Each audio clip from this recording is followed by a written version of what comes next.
So ayan guys, nakita ko yung itong crayfish namin guys yung nag-mold siya tapos ang haba ng kamay niya guys, hindi na natapos. Ayan guys ibang klase guys, matigas na guys dapat matagal na itong natanggal. So guys, ibang klase guys, ang haba ma, tingnan mo ma, ang haba nakadikit pa hindi natanggal. Grabe, ayun guys, kailangan matanggal to. Hawakan mo nga to ma.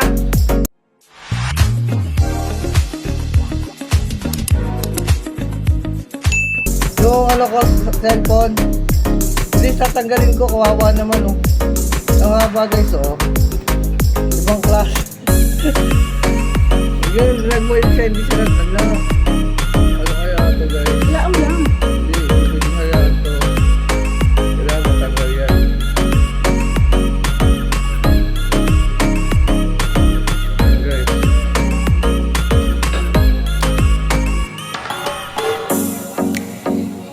Guys, natanggal ang isa. Ito kailangan matanggalin ito guys.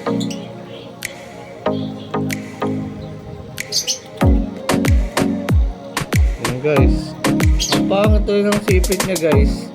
Magano pa yan kasi malambot pa naman siya. Hindi na yan. Ano siya para makatago mo?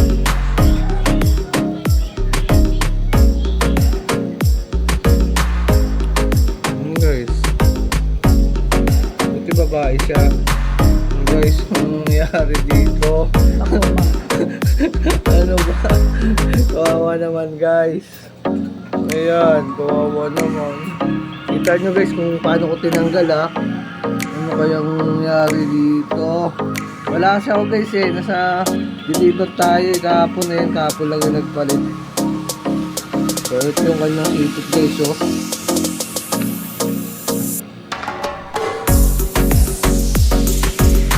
Ayan, ito.